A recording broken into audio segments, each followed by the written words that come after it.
NCR, what's your favorite scary movie?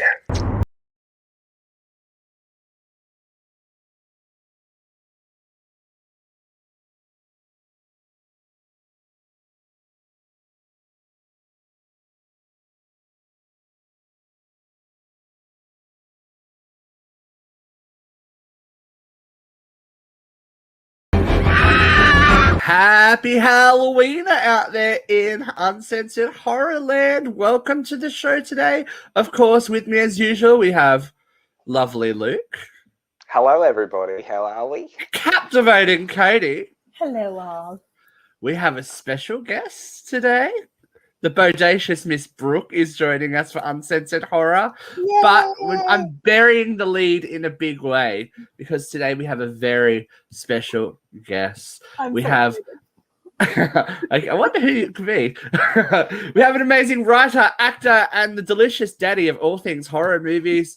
Ladies and gentlemen, Mr. Todd Farmer is in the building. How are you, Todd, today? Here.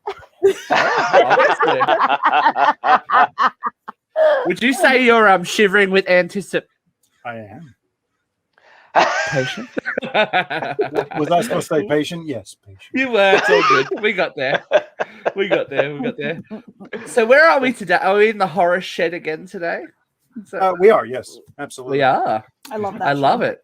Is that your head beside you as well? On the shelf there?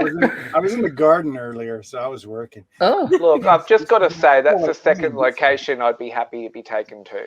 Yeah. Yeah. He's beautiful. He's beautiful. Yes. Oh, Todd. So it's been Yes. It's been a hot minute since we've talked to you. It has. It has. So, COVID, how was that for you? Amazing times, I'm sure. I'm still in the fucking shed. Yeah, I know. That's where we left you last time. It's a bit more decked out than it was last time as well. It's just... I had that last time. Yeah. Decked out more. I don't think it's decked out more. Is it really? I don't know if you had lights back there No, it last looks time. like, yeah, you didn't have the lights, man. Well, it's getting Yeah. dark. Yeah, true. That's true. That's true. I love the Mary Tyler Moore F on the wall as well behind you. So Is that what that is? I thought it was a it looks farmer like bed. it looks like you're branding yourself in a different way. I like it. It's very I'm okay different. with that. I have no You know, problem. with just that. No, you got to roll with the punches. You got to have like weapons of destruction, coffee cups, and that is true. all that kind of stuff in there. So yeah, today we are going to pick your brain. Basically, sounds fun, right? And I'm going to spit my best game at you. That's See if it Oh, works. kind of sexy, but okay. kind of sexy. Kyle, go to But bed. She's telling her husband to go away now, so good work. We're off My to a great husband's start. vacuuming. Oh. And Luke and my husbands don't exist, so that's great. The way we like it. That's the way we do like it. So I have to ask one question that didn't get asked on the last show.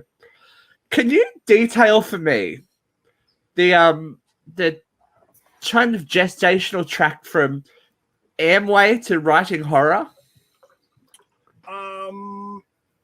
No. No? Okay. Started. I mean, I went to everything about what I did when I started. I started in small town Kentucky. So to get here is kind of nuts in itself. And so to get here, you have to go through multimedia, multi-pyramid schemes. You have to go to a lot of places to get here. And so Amway was just one of them, selling soap. And it's a funny thing. How did you even know that? I did my research, In baby. Australia? I wasn't on the show when you came on last time. I asked you a question last time, and then like you Did I can answer? come and dominate the show. Yeah, you did. We talked about your friend in the hockey mask. I've Oh, heard- that guy. So we are going to talk today about one of your other guys. We're going to talk to you about 2019's Trick. Tricky. Tricky. So obviously, I'm going to ask a very blatantly obvious question. Are you a fan of Halloween, Tom? Could As you in tell? the season? As in the Could you tell? season?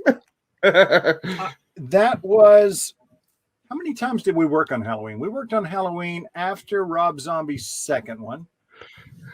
And then we worked on Halloween after we did the Hellraiser stuff. And then we came back to Halloween years later and we came up with this pitch, and that didn't happen. And then we heard that the people who are doing the current movie were attached.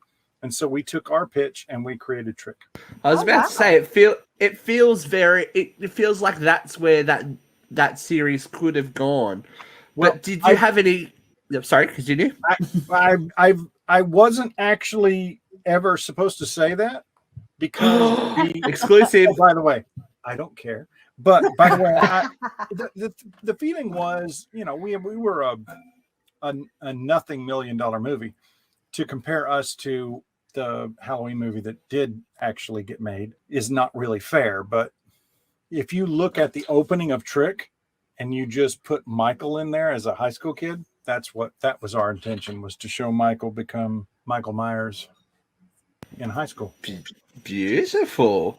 So do you have some of your own favorite Halloween memories that you've seeped into this kind of thing, or is this is just from your twisted mind and Michael Myers? Well, I mean, it's from my and Patrick's minds. It's you know, we grew up loving that genre. I mean, Halloween was one of the first movies that I saw that absolutely screwed me up as a kid. So that's why I ended up going down this path. Relatable. Michael Myers. Yeah, he has a lot to answer for, doesn't he, that man? He does. A lot to answer for. especially Halloween 4. Like, Hey.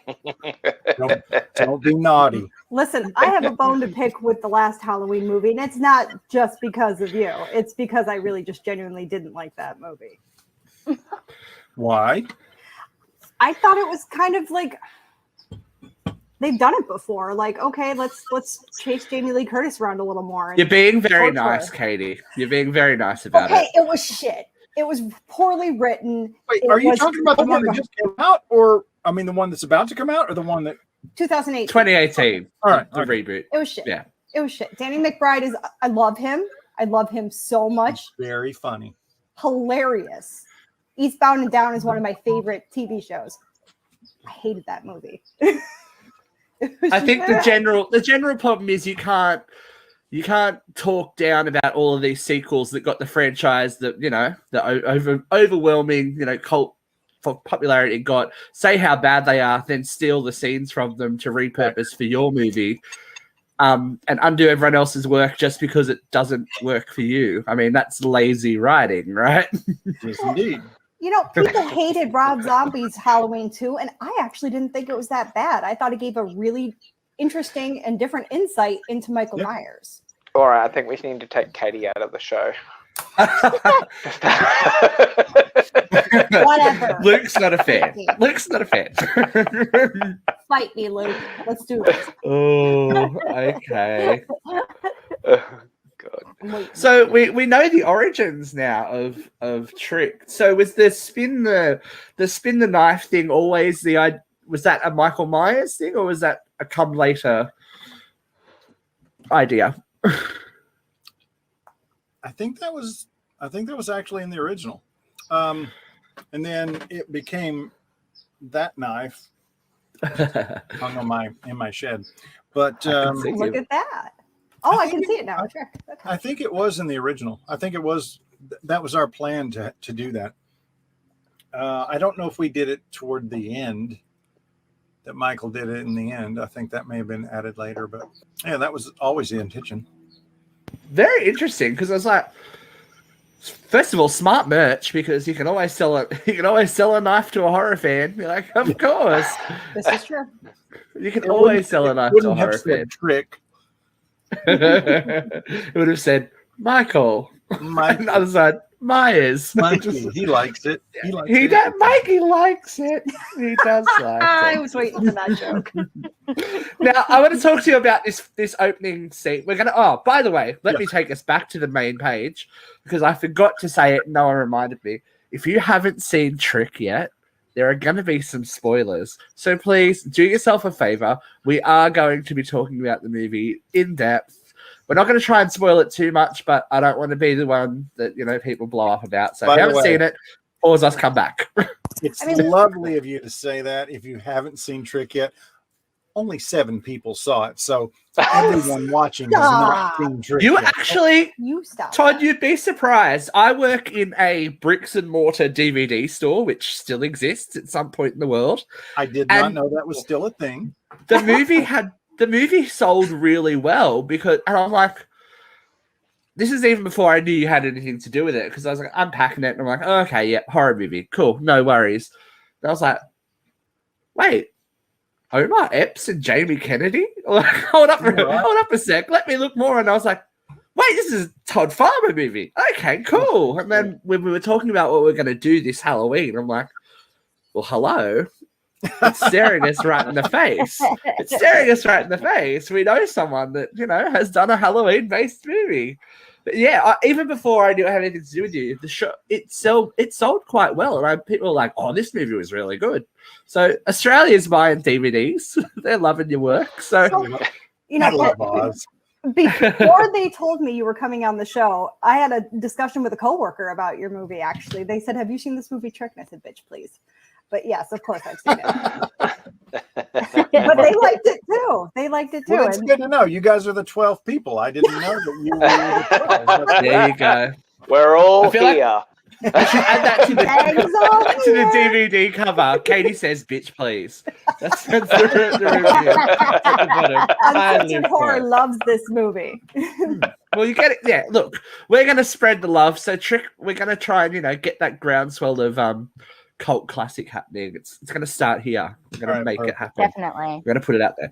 Now, I want to talk about the opening scene because it's a massacre, and it is a massacre. Like, you didn't really pull many punches here because what I noticed was this is kind of a post-Scream movie. It's not that meta smart, everything's a joke, like, look at how clever we can be. No. It's a slasher, and it's been a long time since there's been a a out-and-out, no apologies slasher movie. Was that intended? Absolutely. Yeah. Yeah. Look, it's the movie... Halloween was the movie that we grew up with, Friday the 13th.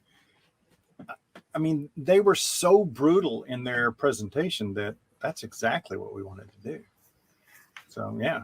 I think what makes it more brutal is they knew who was killing them. Like, they know this is our classmate, Patrick, killing us. I think that's kind of what made it, kind of a little more harsh. Like, why is he doing this to us? I thought we were friends.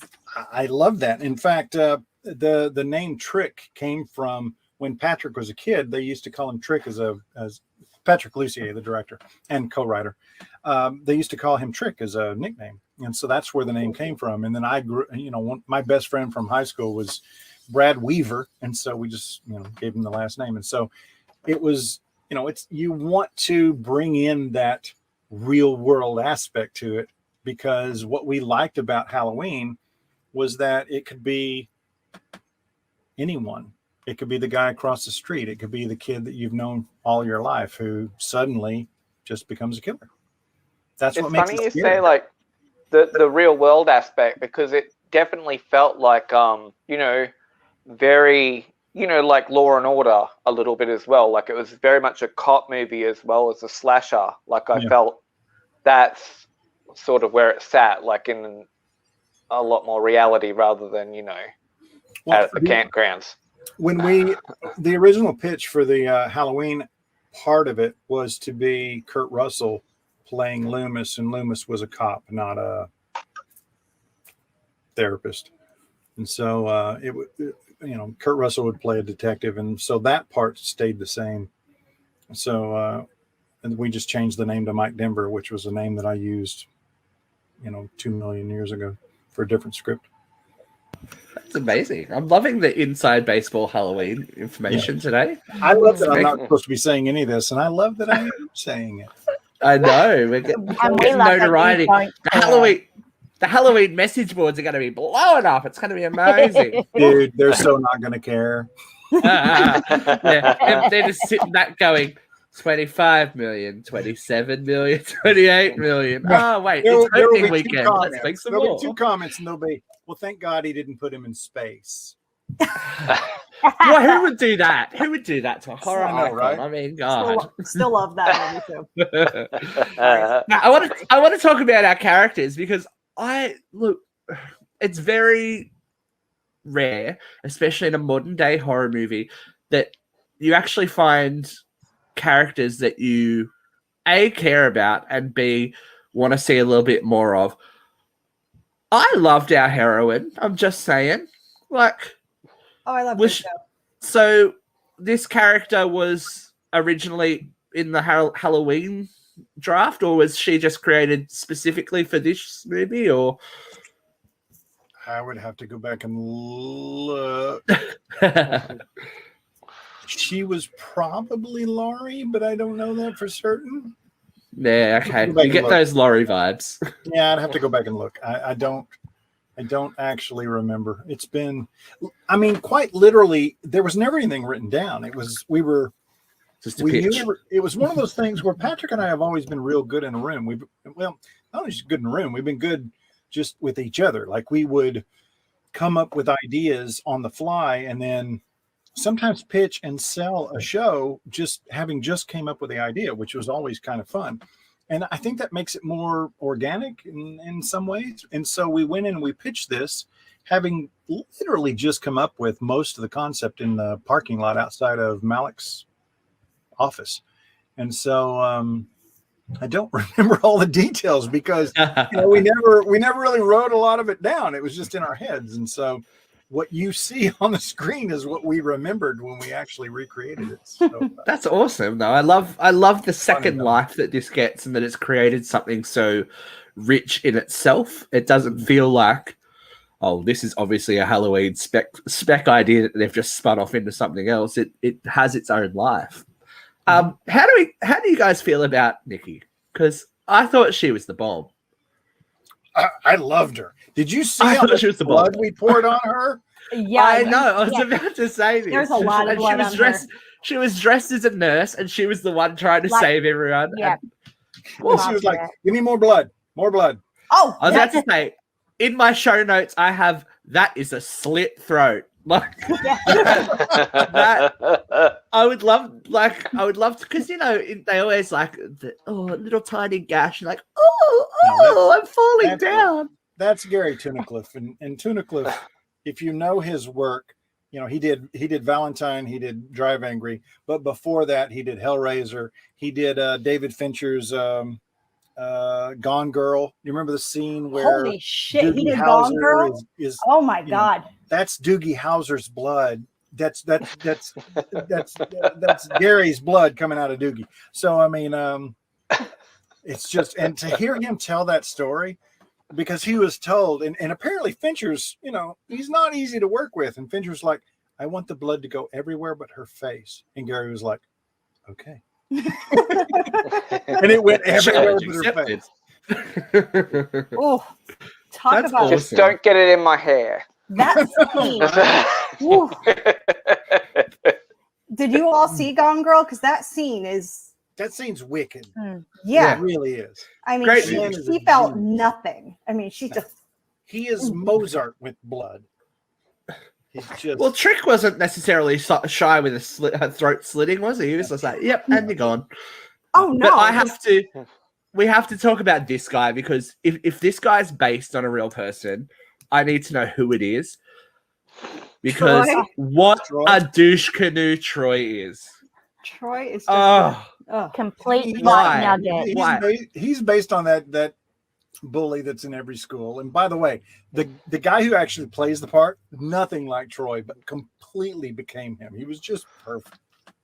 I saved all those people. It was me. Like, shut the fuck up. I know.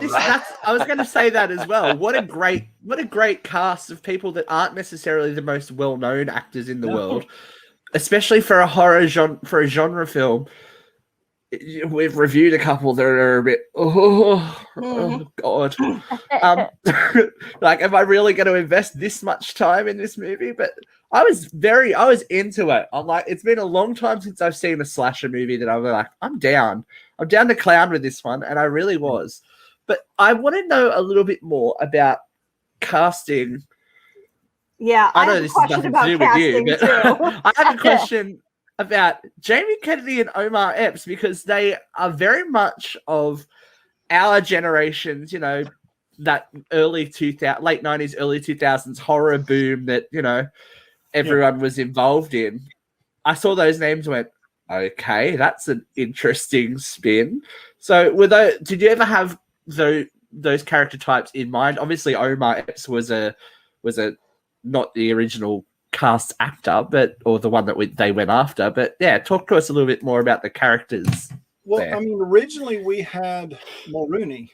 And there was we were delayed, and so he ended up had another TV show, I forget what it was, but that he had to do, that he'd already signed for, and so there's no way for him to do our stuff. And so Patrick suggested Omar. Patrick had worked with Omar on Dracula 2000, and so that was one of, I don't know if it was Omar's first, but it was one of his earlier shows, and it was Patrick's first, I guess, his first directing gig. And so he reached out to Omar, and Omar said, yeah, I'd love to come in and work with you again. And so that's how that happened. And then we went out to Jamie early, but Patrick edited Scream. And so Patrick, and, you know, if anybody knows that story, Patrick, I mean, I don't know how much everyone knows, but Scream, the plug was going to be pulled. Wes was going to be fired. The whole thing was going to fall apart. And Wes came to Patrick and said, we need to edit that first scene. And so they edited the Drew Barrymore scene, Patrick did, and that's where we are today. And so that's why we have, you know, 1,000 Screams about to come out. And so so when they went back to Jamie and said, hey, Patrick would like you to be in this movie, Jamie was like, absolutely. Because for Jamie, that was Jamie's, I don't know if his first role, but it was certainly his early role. And he was like, absolutely, I love Patrick. I'll come do it. I love Jamie in that movie, but I don't see him as a doctor ever. He could be a doctor. He's forever Randy to me, okay? He's never going to be a doctor.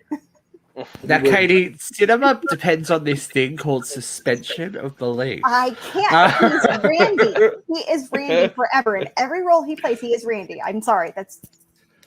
So look, he was very knowledgeable in our movie. That's what you saw. Yeah. I thought it was nice to see him play the understated character for once. Like, normally, you see Jamie Kennedy, you're like, oh, okay, I know at what level this is going to come in at, and I know that, you know, I know what's going to happen. But I thought it was nice to see him, you know, tone it back a bit and just be, because, yeah, well, without spoiling too much too early, just to be that presence throughout the film and just to be there. I'm just like, oh. That's a really solid point. He is so much fun. He really is. Like, he's one of those guys that's always high, but when you start acting, he's not high, and it's kind of remarkable, because when I get high, I can't not be high. But he can not be high. It's impressive. You say Jamie keeps his shit together. When you say action, motherfucker keeps his shit together. Yeah. He's about the job. He knows where the bread's buttered. He knows where the bread's buttered. You don't see him going, no, I'm going to turn down this horror script to do a 4-hour miniseries on the history of the bicycle. Jamie Kennedy knows where his bread's buttered. Like, there were a couple of times where people came up saying, there's no way he can know this is not going to happen. Action. I'm ready. Intense. Intense. I love it. And one more casting thing I want to talk about. This gentleman,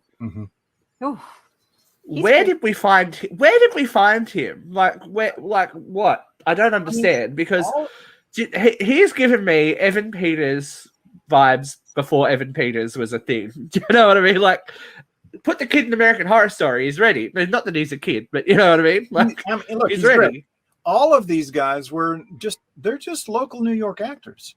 We shot an hour north of Manhattan, and these kids are all just New York, and they were great. I mean, I'm as in awe as you are, because he came in and he was just perfect, but they all were. I mean, it's very hard to be menacing without a mask, and menacing in like a full face shot in broad daylight. Yeah, and nailed that. Nailed that so well. The idea of the switching masks was really cool too. I'm a bit of a sucker. Like, I'm a dirty bitch for multiple generational horror movie. Like, sign me up. If something happened to someone in 1964, I want to know what happened in 2022. I'm like, sign me up. I'm ready for it. But the mask changing was really cool because, as we were talking about before, it takes it out of that specific threat of A, Michael Myers, B, Jason. Those masks change, and he could be anyone, anywhere, at any time. And the threat's really general, but it's also quite specific because he could be that person behind you. He could be your uncle. He could be your brother.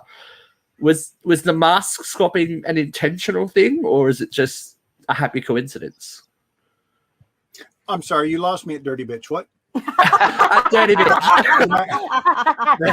The mask thing for the most part was Gary Tunnicliffe, because what our initial thought was that he would always change his makeup. And so when in the first scene, when he pulls off I think he was wearing an old man mask in the original, and then I think we changed it to a pumpkin. And then when he pulls it off, he's wearing pumpkin makeup. And then the next time we see him, he's in something. It's like he's trying to figure out who he is. And so each time he's wearing a different mask, he's got different makeup on underneath, until he ends up discovering who he's going to be. I think when we started this, he ended up becoming Michael Myers. He ended up with the Kirk mask. But for this growth period, it was just fun to, especially with Gary, because Gary, he really is a genius. He just comes up with, he just started he threw out all the makeup ideas. He threw out all the mask ideas, the pumpkin, the pig, the clown, all of that crap he made himself. I mean, this isn't stuff that he went and grabbed. This was stuff that he made, which is, I mean, how can you not be just blown away by that stuff? It just leaves me in awe. It's crazy. And we had this conversation recently when we talked about Friday the 13th Part 3, guys. And if you recall, I was like, this would have been the point where they could have kept, changing a mask, and every time Jason came back, he would be someone different. So it would be a suspension of disbelief thing. But I was like, and then I watched this movie, and I'm like, it worked. That idea works. It's not like, obviously trick is trick no matter what happens, but that mask thing really kind of opened it up a lot to where the ideas flow at the end. But speaking of someone who was a bit familiar with masks, let's talk about the casting of this gentleman, because like, good work. Like, talk to me about Tom. I want to know about Tom. He's my favorite sumbitch. Right? It's one of those things where, like, I literally, and I'm looking at it right now, we go back and forth with emails all the time, and they don't, let me find it. So he's telling me old stories about just all these old shows that he used to be on. And it's just, I mean, it's just amazing. He's been on so many old crazy shows. He's just an absolute glorious fella. He is one of those people that I'm so excited every time I see pop up in a movie, just like Tony Todd. Every time he pops up, you're like, yes, this is gonna be great. I mean, the last email he's talking about old Rockford Files stories, and it's just, Jim Garner was apparently just an absolute nightmare sometimes, and it's just so refreshing to hear these. It's just from a different time period. It's history, and it's the kind of thing that everyone should be able to share in this lovely email thread that I get to listen to. It's not fair for me alone to listen to it, but because once they're gone, those stories are gone too. Like we actually lost a 2.5 hour interview recently, which was super interesting. But wow. Yeah, I'm like, oh, what? Those stories are gone. So I feel like you don't know, especially with everyone's getting older and these major stars, or even like these cult classic stars are disappearing, and unless they've written these stories down, they disappear. It's like, no, I need to know that. Patrick and I both loved Tom from when we were growing up, so we'd seen him in all the old movies he was in, Halloween 3 and so on. And when we were doing Valentine, I mean, we hadn't thought about Tom in forever because he hadn't really done a lot of stuff. And somebody said, well, Tom lives in, where do we shoot? Pennsylvania? Was it Pennsylvania?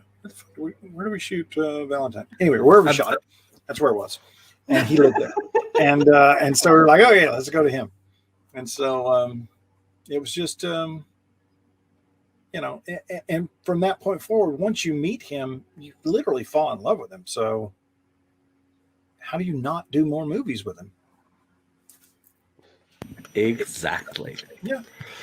So, we talked about Trick and the obviously Halloween tie-in, but was once this became its own thing, that ferocity, he's not a gentle killer. It's not a lot about this. When you run into him, it's not a lot about the game playing. It's about how quickly you're going to get stabbed or sliced. Right. He's like a shark. He just goes for the kill, which I appreciate. Like, the cat and mouse is always good, but unless it's executed well, sometimes it can come off a bit, True. Depending on the actors that are involved. But you had a great actor here. Leave Dana Kimmel alone. I will not leave her alone. I will not. If you haven't watched the Friday the 13th Part 3 review, you'll know that I will not leave her alone. He's intense. Like that characterization, obviously there's a lot of backstory that we don't know about Trick, but that's a violent killer. That's an intentional killer, as opposed to, say, the boys from Scream or whoever was behind the ghost mask.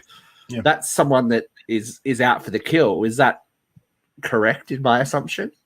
Do you mean Trick as the original Trick, or the original Trick before we get to yeah. I mean, it's a weird thing because literally he was Michael Myers, and so we didn't have the original draft that we wrote ended with Omar's character there's a point in the movie when they fall off and they land on the car. In the original draft, they had landed on like the roof of the canopy that when you pull your ambulance in to go into the emergency room, there's a canopy right there. And so they landed on that canopy, and Trick rolled off and fell down to the ground below. And so the Kurt Russell character, or Omar Epps character, is looking down and sees him, and Kurt's about to die, or Omar's about to die, and he sees his character laying there. And then just as he's about to die, the character stands up and moves and goes off into the shadows. And then, as you do, Omar Epps dies. And so it's like, he did not win. The evil did win. And so Patrick, I sent that over, and Patrick was like, I have an idea. I want to play with something. And that's where this twist ending came from, where suddenly, and so he sent it back to me with just all these tricks. And it was just, and none of that was set up. So we went back into the script, and we went back to the bar, and we set up the girl juggling the different booze bottles and stuff. And we went back to different characters that we could set, the ambulance driver and so forth. And so that's where that idea came from. And he was like, what if it's not? And it's funny because when we were shooting the movie, I was standing in the crafty area having some coffee because it was like, we were in New York in the winter and it was like, negative 7,000 degrees. Yeah, I know that. When you pee, it sparkles onto the ground. And so this one kid came outside and I was like, hey, how's it going? He was like, oh, I'm fine. He said, yeah, I live because, black kids don't get killed in this movie. It was it was one of those things where it's no secret that all the bad guys are white. And so, draw whatever conclusions you like from that, says the white bald guy.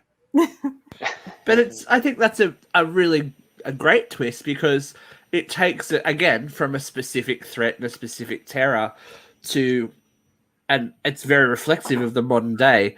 You don't know who your neighbors really are. You don't know who these people around you are. So that threat could be coming from anyone, anywhere that you've ever run across. Like that was the great thing about the lead up and the 2016, 2017. Like you got to see that this thing evolves and changes like anything else. And yeah, the ending left it very, very much open to you can't trust who you think you can trust. And I think that's very reflexive of the modern world, especially with, everything we've seen with COVID and all that kind of stuff. You can't trust people. We certainly, the intention was to go back and do more movies. It's the same thing with Drive Angry. We had, numerous movies planned out for Drive Angry. We had numerous movies planned out for Valentine. But, and I think to me, that's part of the fun. You go out there and you tell a story that you like. And if it's successful, then you go tell more stories. If it's not successful, you go tell a different story. And so that's just the game that we play. But this was a fun one. I enjoyed it. I had fun doing it. It was I'd never shot in New York before, and the cast and crew and just the locals were just lovely. And it's a good gig if you can get one. Definitely. And look, especially when you can, put yourself amongst the action. Yeah. So obviously, writing the movie would be great, but being in movies is also, not really the worst thing in the world, is it? It's not, but it's I don't envy actors. It's a world I don't. It's just to be judged every single day over what you do and how you look, and it must be exhausting. I don't have enough narcissism in me to do it properly. So what you're saying is it's like Nicole Kidman is a queen narcissist. Yes. Yes.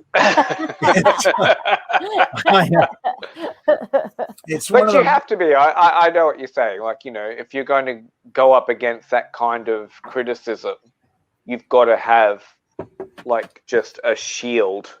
Yeah. Otherwise, you can't cope with it. Yeah. Well, in Bloody Valentine, Patrick called me and he said, "Hey, there was a scene where there's a character. It's numerous years later, and this character was from the original slaughter, and she survived, and here's where she is now. She's in the scene with this guy. They're having sex." Then the miner shows up after all these years of not knowing where he was. He shows up and he kills the guy and he kills the girl.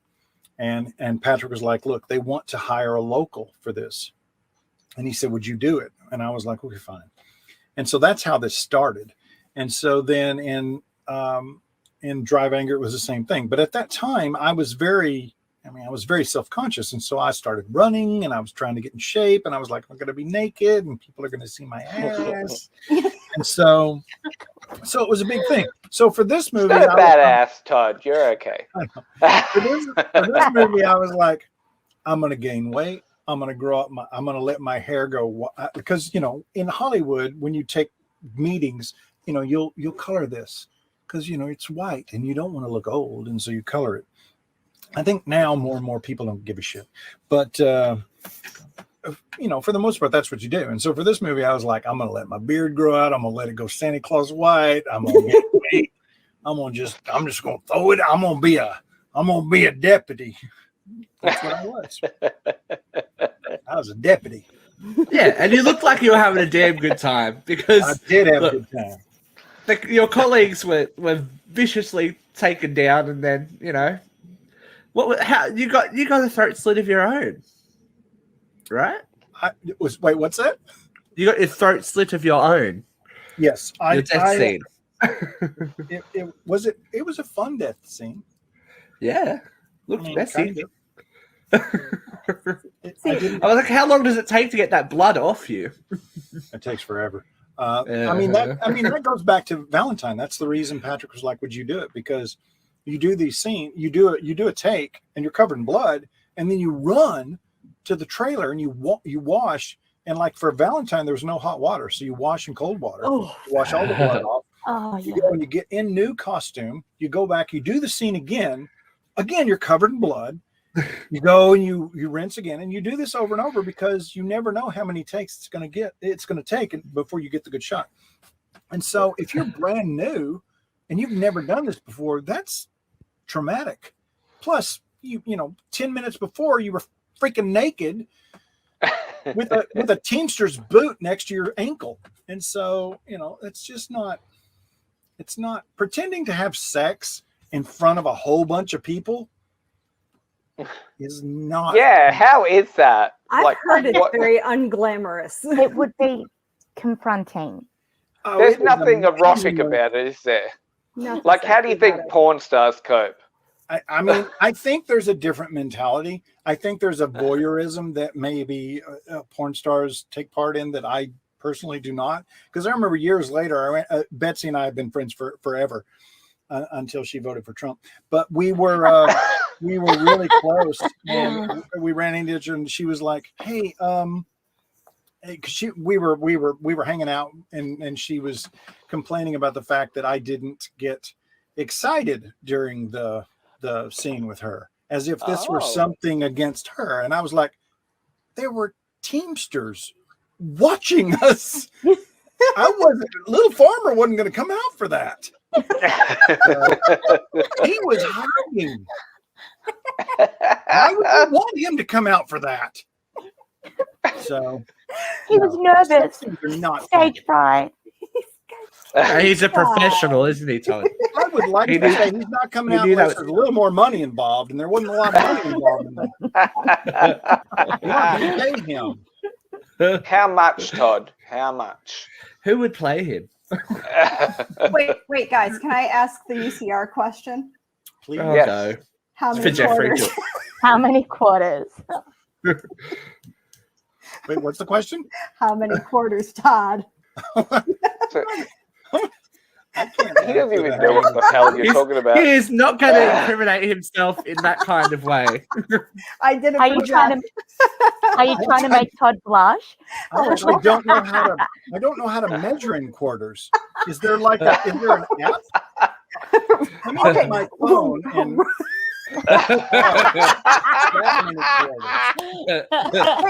Wait, Todd, let me give you my number. Hold on. Let me text this to you. You tell me if this is right. Oh, dear. Careful. Remember what happened to poor David Boreanaz recently. Oh, yeah. No, I had not heard about him, actually.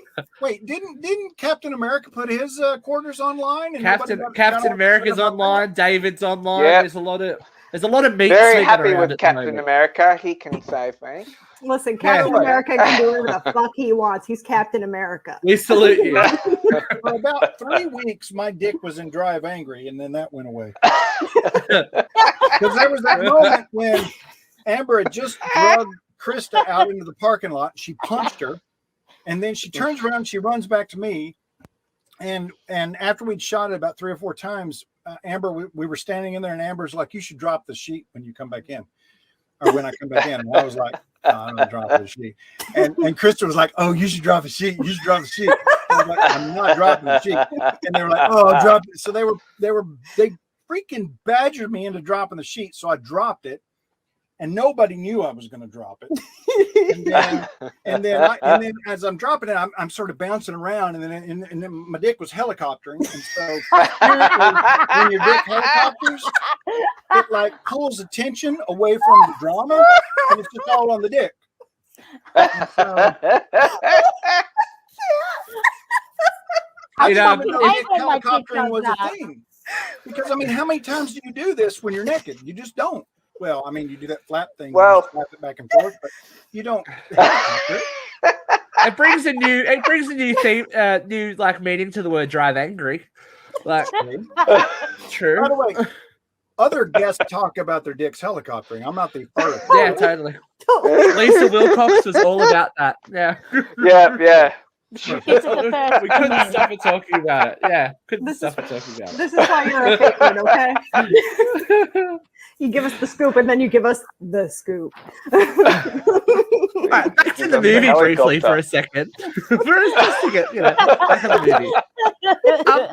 movie. Was Sheriff Jane always a female character?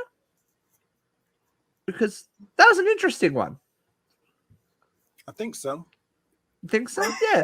I was just like, okay. You put these people through some shit, Mr. Farmer. They're getting stabbed, they're getting sliced, they're getting beaten. Although at the very end, when we kind of we're in the hospital and we'd found out who that trick was. I really just wanted her to punch him after she'd stabbed him, and I don't know why.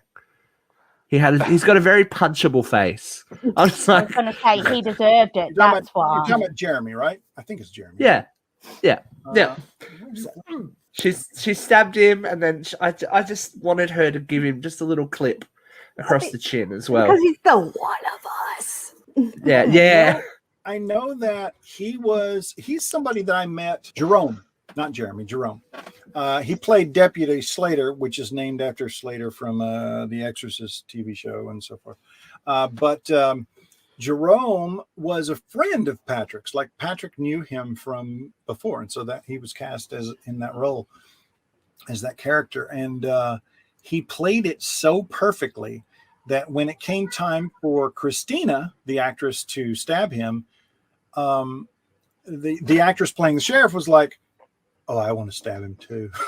So I mean, and I was, because we were standing in the back, and I was like, "Well, you should tell Patrick that you want to stab Jerome," and she was like, "Oh, I'm totally gonna." And so then Ellen went to Patrick and was like, "I would like to stab Jerome," and Patrick was like, "You will stab him," and so she pulls it out and stabs him again.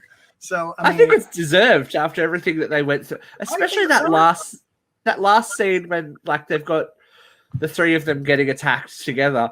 They went through some stuff like that. That's a lot of blood. That's a lot of applications to. I'm like, now you get some revenge, motherfucker. I was like, we're gonna make you covered in blood. It was great. Yeah, it was a lot of fun. I love it. And we're gonna jump to the ending.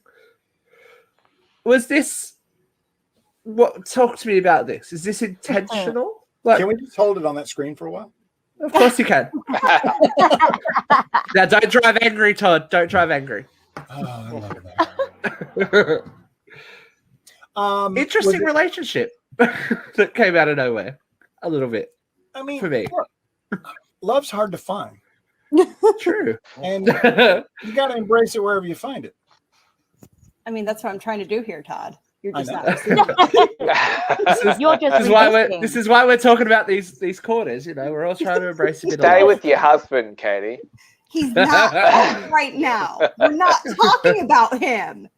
God, stop bringing him up, you guys. I'm not married. Stop it.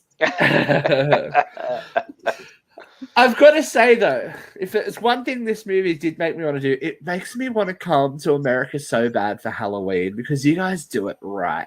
You guys do it like it's getting bigger here in Australia, but especially when Luke and I are the same age. I think, Brooke, you're close to our age, but like it was never a thing.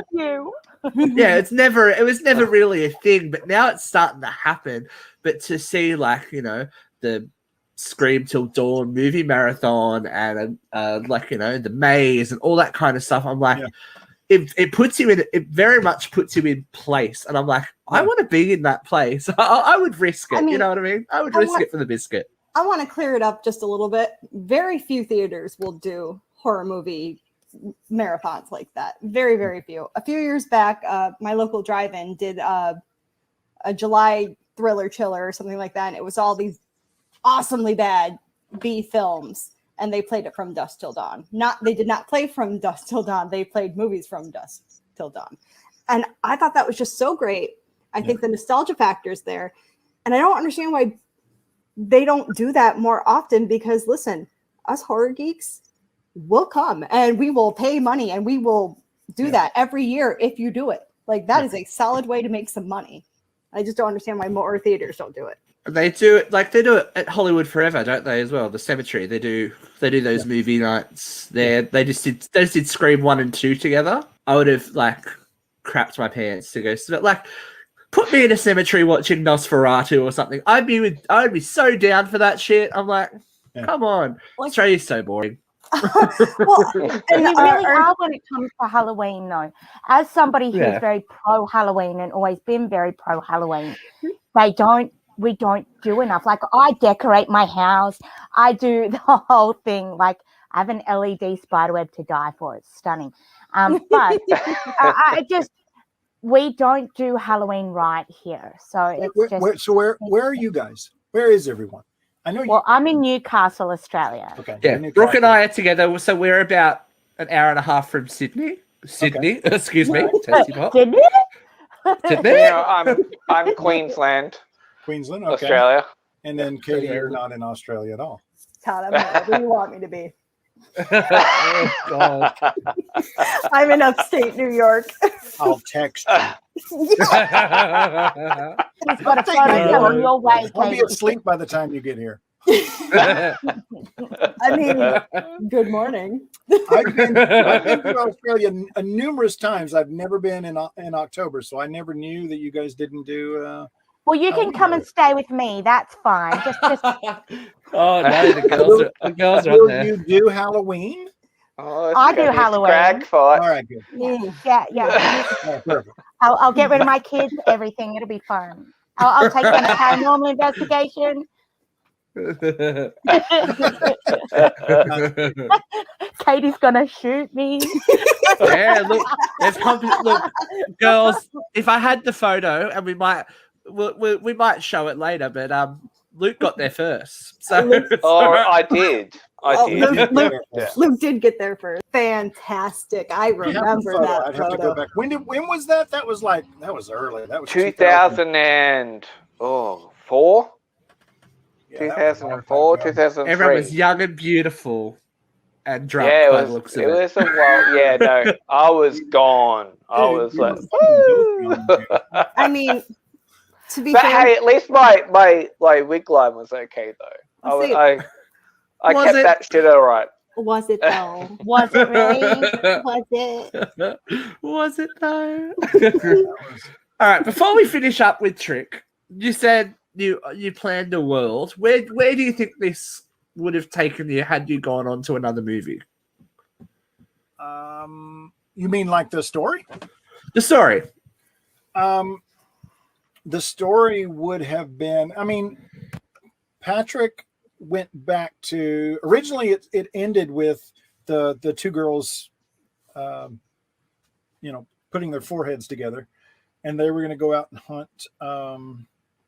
They were going to go out and hunt the survivors, and then when we were still with Mulroney, he was like, "I really wish I was a part of that," and so we rewrote it so that he comes up with the coffees and says, "Hey, I'm going to get in the car." And so we just kept that for Omar when he was there. And then, so it was the three of them that would go off and hunt this group. But what we have seen I think we wrote this in, when did we write Trick? We wrote Trick before the official Halloween, not wrote it. We came up with the concept before the official Halloween announcement. So that would have been 2000. 17. When did they first announce? Yeah, I think it was around 16, 17, like late 16, early 17. I mean, that's when we first came up with the concept, and so that was a long time ago. And so we, not a lot changed from that point. And so I think the idea was that, and what my point was, what we've seen is, after, Trump came along and said, hey, it's okay to be a white supremacist, it's okay to be racist, it's okay to, and it's okay to embrace, being a horrible person. And so now you see that a lot more, and it's okay to do that. It's okay to do it in public. It's okay to do it in airports. It's okay to do it in restaurants. And so the idea that you have 2 or 3 survivors who were of this mentality, and that this hits the news, and that people are talking about it, and Facebook is spinning it, and Fox News is spinning it, and all these different places are spinning it. So you would think the next year you've got Omar and Christine and Ellen fighting not 3 people, but 300 people. And so that's where it was going. It was going to a place where the world has gone right now, which is, you can't fight. Morality is gone to some degree. If you don't like something, then it doesn't matter if your Bible says that it's wrong. It doesn't matter if morality says it's wrong. If you don't like it, then, bless your heart. You should be able to do whatever you want. And so that's the world we live in now. And so the idea that, you've got good people who are still living by morality and still living by laws, that goes away when you've got 300 or 400 people who can put on a mask and walk in. They can take that mask off and walk in public, and nobody knows that they're a bad guy because they're white. Social commentary out the wazoo from Todd Farmer. I live. I'm so into it. That's great. Pull this back. That's great. I love it. I think, look, as I said, I think that it's super underrated. Like, it takes a slasher back to where it was in just before that, or not even just before that, because we all know that there was some dodgy slashers floating around after Scream, but it takes the seriousness back into a slasher movie. And there's some good stuff there. I think that people, do yourself a favor, check out Trick, because it's a fun little ride, especially at this time of year. You want something. Sometimes you want something that you haven't seen. Do you know what I mean? That you can go, hey, I'm gonna take this ride and go where it went. And I loved it. So claps for you, Mr. Todd Farmer. I mean, look, we made it for $37 and a carton of smokes, and that's about it. We didn't have a lot of money.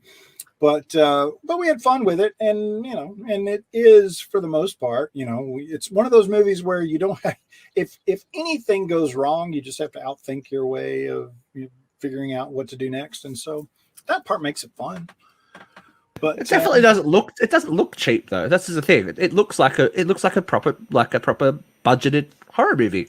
It doesn't look like someone gave you an elastic band and hope and a dream and create a movie. I mean, we had money to make it. It wasn't, but we didn't have we didn't have Bloody Valentine money. We didn't have Drive Angry money. We didn't have that kind of money. It was a much smaller budget, which was fine. I mean, I can't bitch about that because most horror movies are made at those budgets. And so if we can't make a good horror movie at that budget, then, we should go do something else.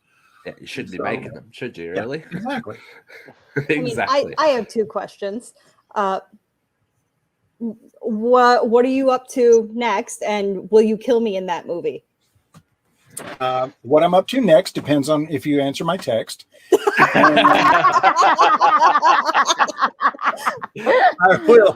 I will always kill you in a movie. Why would you even ask that? Of course I will. See, some people want to be the final girl, or they want to be the last man standing. They want to be the star. I want to get killed off in a horror movie. You want to be a victim, Katie. Way possible. Surprise. Just want to do it. I'm going for the franchise. I want to come back. No, I want to have a really, really memorable death. Like, people are going to be talking. Like, did you see that girl die in that film? I want to be that girl. I mean, if I write it, it's going to be, did you see the girl who got spanked for a while and then she got killed? She was great. Oh my God. God. We're recording. I know. We'll cut the part where we pull your hair. Ooh. She got a haircut. She can't. It's not. You can still make the fingers up and pull from the back. You just need a handful. Just need a handful. That's true. So what is on the cards for you next? What are you working on? What's happening? What's going on? I've got a thing that I'm writing currently that you can tell us about. No, of course I can't tell you about it. There used to be a time when we could talk about anything. Now, of course, we can't. But yes, I have a thing. I have a thing that I'm working on right now that there will probably be an announcement, in the next month or so. Ooh. Yeah, exciting. I would Are you getting naked in it though, Todd? That's what we want to know. What's that? Are you getting naked in it? I'm not getting in that film unless he's naked. Luke, I'm fucking old. Nobody wants to see my.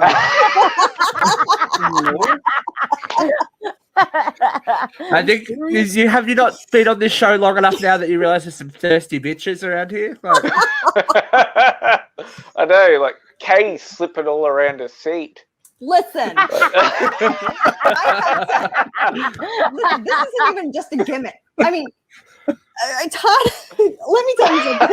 I need to come back to full screen for this. Steve and Luke will attest to this. Every time we bring up something that has anything kind of related to you, I'm going, hi, Todd. I think you might be Katie's hall pass, Todd, is what she's trying to say. I love you, okay? That's it. I said it. Oh, the love connections we have on this show. I love that Katie's gone red. She's red. She didn't need that makeup. I love. I don't know if I'm like red because I'm just laughing so hard. I don't know if I'm red because I'm embarrassed, or I don't know if I'm red because I'm flattered. I'm just red. Let's just well, my nipples are hard. I don't know about yours. There's a definite rise. Oh dear. Oh my God. Dear. He's out of control. Out of control. So I've been talking a lot. Does anyone else have any questions? Katie's had hers, obviously. I'll let someone else go. Look, Todd, I think is there more horror coming out for you? Like, are you writing more horror? Yes, I'm writing one right now. Patrick and I have something that I've got something I'm doing on my own. Patrick and I have something that we're both doing that he just sent out. I guess what is today? Saturday. So he sent it out 2 days ago. And then, there's always, that's the problem with our business. There's always a gazillion things that we're working on at the same time just to try to get one to get made. Just the other day, somebody called to say, hey, do you have anything that is unproduced? And I was like, do I have anything that's produced? So, I've got so many things that were unproduced. And so I'm looking through this whole, we did 2 versions of Ghost Rider. We did versions of Fright Night. We did versions of Texas Chainsaw. We worked on so many things and so many pitches, and it's a little disheartening because you have this stuff that you pour your hearts into and you come up with these ideas and you're like, oh, this is really good. The original Halloween 3D, I really loved that idea. I still do. And we didn't make it. And our reboot for Hellraiser, I thought it was amazing. And then we did another reboot, and then we did another reboot, and none of them got made. And so it's just the whole process is crazy. But yeah, there's one thing that's going to be announced with probably next month, September 18th. Yeah, it'll definitely be next month. And then, and it's, it's old school slasher, and it's, with maybe, a lot of fun people involved. And so. Have they cast it yet? No casting yet. There's studio producers. There's most likely director. I love it. How much can I say without getting in trouble? Be very careful. Let me get the God Killer down. Yeah, there's no, it'll be fun, and it's been fun to I mean, horror is one of those things that it used to be. It was the stepping stone. It's how you got started. When I came out here, I came out in 1996, which means I'm 74 years old. And so when I came out, horror is how you started. I mean, because at that time, you only had Dimension, you only had New Line. Hardly anybody else is doing horror. And then this was before Scream. And so you just, this was your stepping stone. And then suddenly, and now you look at horror today, freaking everybody is doing horror, and they're doing really good horror. I mean, Malignant is a love it or hate it movie. I loved it. I mean, I loved it. Everything about it. But a lot of people don't love it, and that's fine, because I loved that people hate Jason X. Because if everybody loved Jason X, what kind of freaking horrible world would that be that we lived in? I like the fact that there are people who don't like a movie that I wrote, because I can look at them and say, "Oh, are you okay?" Because I can stand in judgment. So what? Obviously, with the hundreds of ideas that you've had in your papers and written down and all that kind of stuff, is there a dream project? Is there one that you go, this is what I would sell my soul for if it's not already gone? I don't think so. I mean, the truth is, if I work, like, there's this thing that producers and executives will do, that when you turn in a script, they'll come back to you. It's almost one of those things where somebody told them this is what they're supposed to say, but they'll come back to you and they'll say, "Man, this is such a great stepping stone. It's such a great place to launch. This is such a great starting point." And I'm like, fucker, if it wasn't what I wanted to turn in and I thought it was perfect, I wouldn't have turned it in. So don't come back to me and say, "This is a great launching pad. This is a great place to start." No, it isn't. This is done. This is perfect. I understand that because everybody has their own opinion, but we live in a world where, the writer isn't in charge anymore. I don't know if the writer ever was in charge, but not unless you're funding the movie as well. No, and I am not funding the movie. This thing isn't going to pay the bills. We'll sell it to the right audience. It might. Well, How much are you selling that for? It's got an open mouth. I got all kinds of crap. This is the bull by the balls, and if you look closely, you can see. Well, you can see she's got. There's the balls. Oh my God! This interview took a turn. Really quick turn. If you look at the bull's face, the bull is like, "What the fuck?" So, he's been driving angry. I mean, I've got all this stuff in my tool shed, so all you really have to do is just find the property and walk in and steal it. So it's fine. Tempting. Well, Luke and I are planning to be in the US next year in October, so you never know. Yeah, we're gonna come see. Really? Yes. What are we gonna do? Whatever you want to do, Todd. We're all gonna do trick cosplaying, Todd, and just go around and scare the fuck out of people. Where are you guys staying? Do you know? Don't know yet. We're tentatively deciding at the moment, because we're only just opening up travel and stuff at the end of the year. So when are you coming? Next year. Next year. So you don't know when next year. Just next No, year. October. We're coming for Halloween. So a year from now. Yeah. Yes. Watch this for you, Todd. If this is an invite to Kentucky, we're coming. That's what I'm saying. There could be a big meteor before then and now. Yeah, well, you never know. You gotta have dreams, Todd. You gotta have dreams. Could be another pandemic. You never know. Well, we're in Manhattan. You can fire up the grill, and you guys just come over and we'll fix them. Look, Katie, she's gonna leave her whole life. Bye, kids. Bye, Kyle. Bye, guys. It's like, I'm on my way. Consider kids, husband, consider them done. So one last question before we let you go, Todd. What's the big plans for Halloween this year? And just chilling out, or are you do? I mean, I would love to do. We do a Halloween party, a big ass Halloween party. We did one every 2 years because every year it's a big party, and so. And, you know, we needed a year just to recover from it. But we haven't done it in a couple of years because, you know, the whole world's locked down. We were thinking about doing it again this year, but, you know, the numbers are back up again. So we're not doing it. But well, look, you can wear a mask at Halloween, right? That's true. That's true. If Trick taught us anything, you can wear a mask at Halloween and no one's going to look at you funny. So, I mean...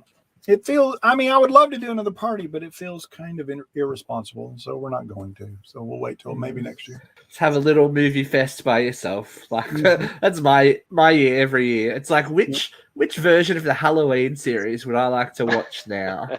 Am I going 1, 2, 4, 5? Am I going 1, 2, 4, 5, 6? Am I going 1H20? Am I going 1 2018?